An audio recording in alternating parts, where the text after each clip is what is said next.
Welcome back to From 100 to 26. Come along with us on our first adventure of our new Regal 38XO. Can we spend a month on this boat?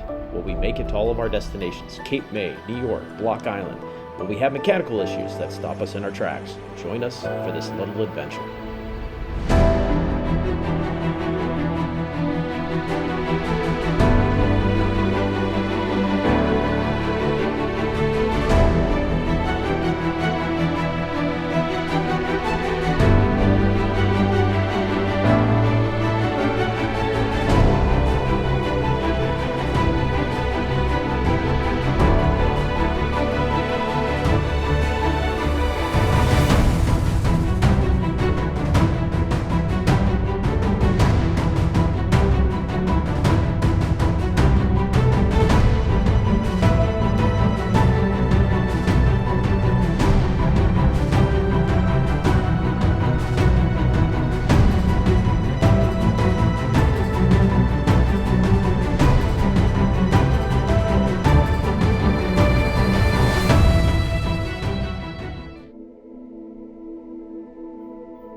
Welcome back from 100 to 26. We're on our way for a 1 month trip. We're going to try 1 month on motor vessel Echo, which is our 38XO.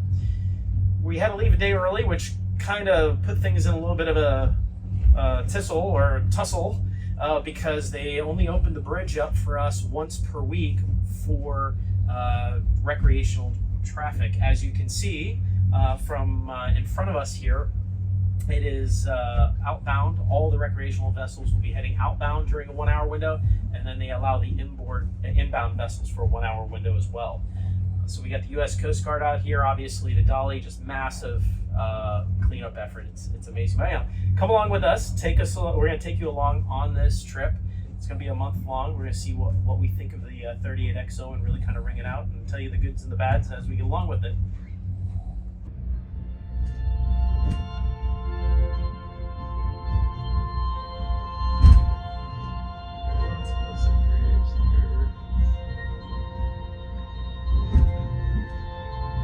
I feel like I should have brought flowers to throw in for the guys that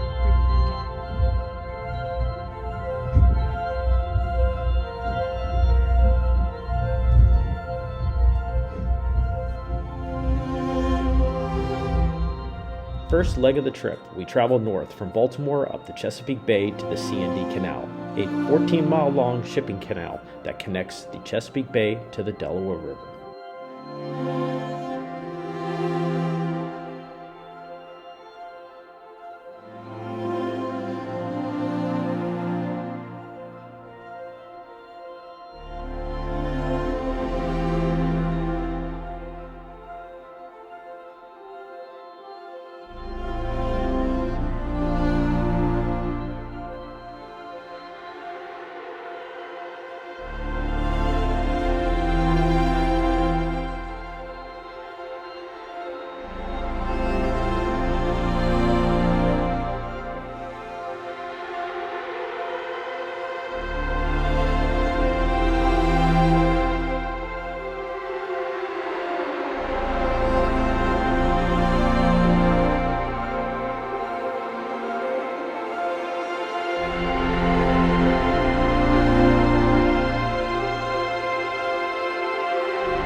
Just like that, we are coming out of the channel, the C&D channel, into the Delaware Inlet. We'll be making a right hand turn, heading down that way, down to Cape May, as you can see. On the second leg of our trip, we exit the C&D Canal and head down the Delaware Bay to Cape May.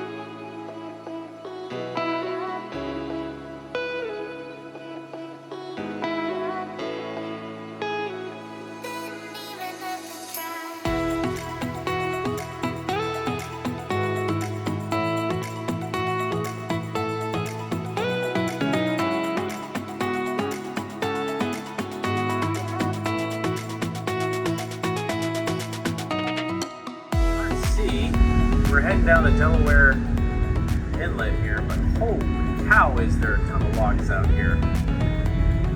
I mean, just look at the amount of logs that are out here.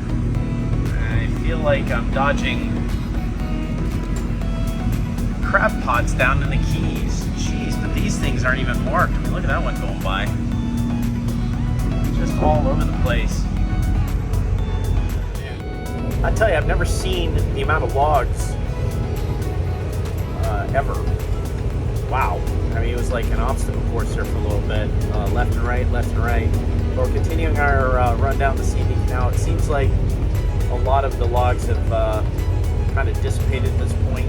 Could be that we're in kind of a slack tide and it's absolutely dead calm out. I mean, look at that. I mean, wow.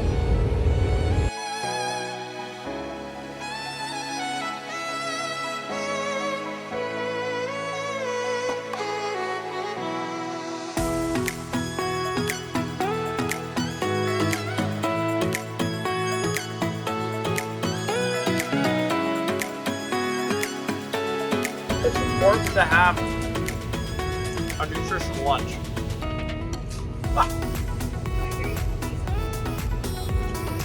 And imagine having this. Wait. There's your dessert.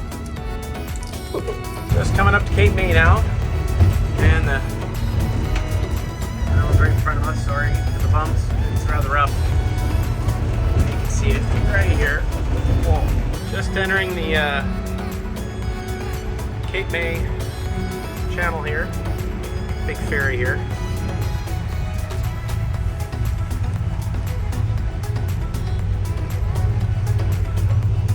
Just coming in from the open ocean.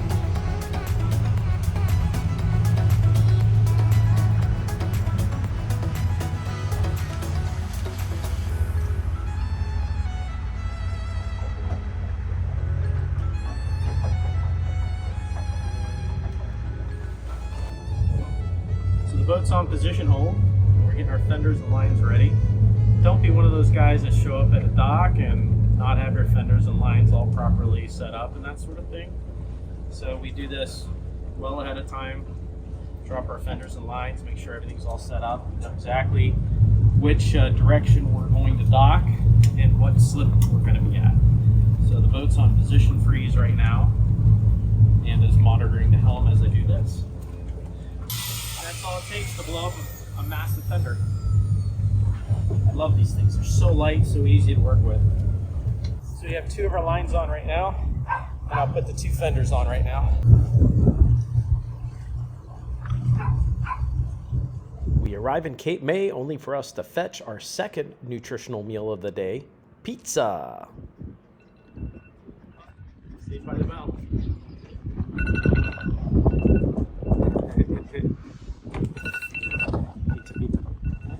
Smells delicious.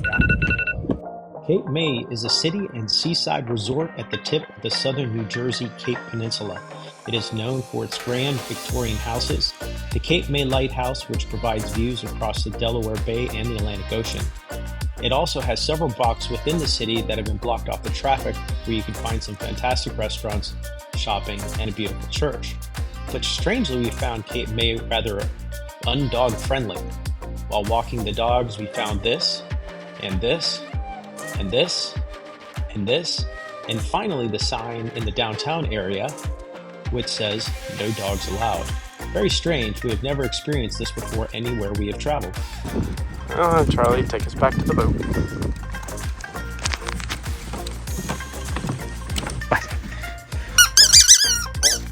Stop.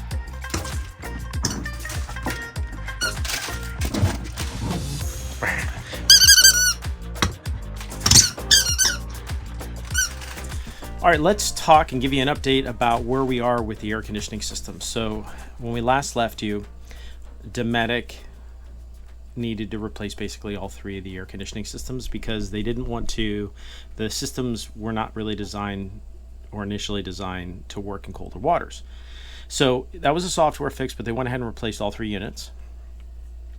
So that's a good thing. And then we've spent, basically last month on the boat and really got used to working these systems. So Dometic still needs to spend a little bit of time on the programming and the user interface with these systems. For example, when you set different configurations up, they don't save. So when you power the boat down, you have to go back into each thermostat and kind of reprogram things. And let's talk about the user interface, for example. So here is the thermostat here, and so let's just say you want to go into parameters, and you go down here to something called SPI differential, which is located right here. Okay, and right now it's set to 1 degrees. Okay, now SPI differential, after working with the techs from Dometic, is the temperature differential between what is set and what it's indicated before the system will actually turn on. So it's defaulted at 2 degrees. Why, I have no idea. So that means if you have it set at 75, the system won't even start to do anything until it hits 77. And the problem with that is that when it does start to do something, the system goes, oh my, I'm 2 degrees from my set level. I need to give you 100% compressor, 100% fan. And then all of a sudden you do this seesaw in temperature. So that was one of the issues we were having. And working with Dometic, we learned about the SPI differential. This is what I mean by user interface. Should it be labeled as SPI differential? Not really. So we came up with a whole list of things that from a user interface and settings and that sort of thing that we thought that Dometic really should change. And to Dometic's credit, they got us on a call with their chief technician, their head of sales for North America, their head of sales for the Regal division, and also the head service, the guy who's in charge of national service for Dometic, and went through all of this. They were extremely open and receptive, and we're going to take care of all of this. And we have just been notified that Dometic plans on coming back out here in the next week or so with software fixes that will fix all of this. Okay, so that's the bad. Okay, what about the good? So we were able to get it onto another 38XO, and they had the older air conditioning systems. Again, I don't have a lot of experience with smaller boat or these types of all-in-one air conditioning systems. You know, the boats that we've had here in the last 5-6 years have all had chiller systems and everything else. I didn't realize how loud boat air conditioning systems were. When that compressor kicks on and how that bow and you hear that and you hear this kind of stuff, it's absolutely annoying in my opinion. We were able to get on a 38 that had the older systems. To Dometic credit, this new air conditioning system is so quiet. In fact, we are so impressed with these air conditioning systems that this is the only air conditioning system that I want on my boats going forward. Okay, why am I sitting on the floor? So right here is the air conditioning, or one of the air conditionings for the salon. This system is on full bore right now, working as hard as it possibly can, and this is the noise. Now I can tell you, in my opinion, the only noise that I hear is the fan running. I do not hear the compressor running at all, which is kind of impressive. And that's one of the reasons why, if we end up switching boats or something like that, building another one, that we're only going to have these air conditionings on board.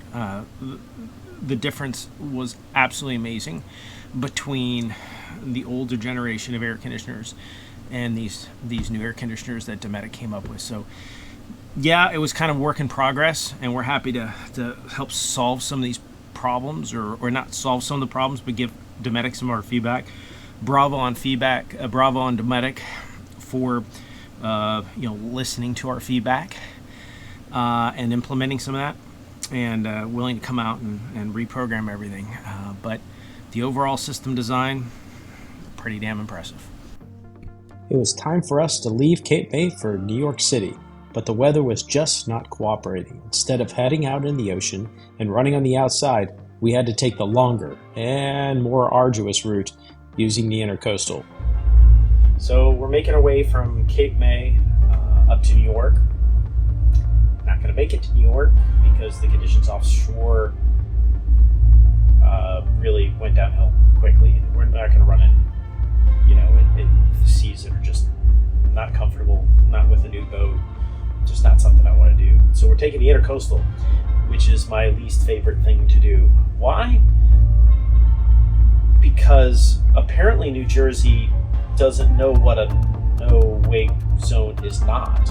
So apparently like 90% of this Intercostal is no-wake zones.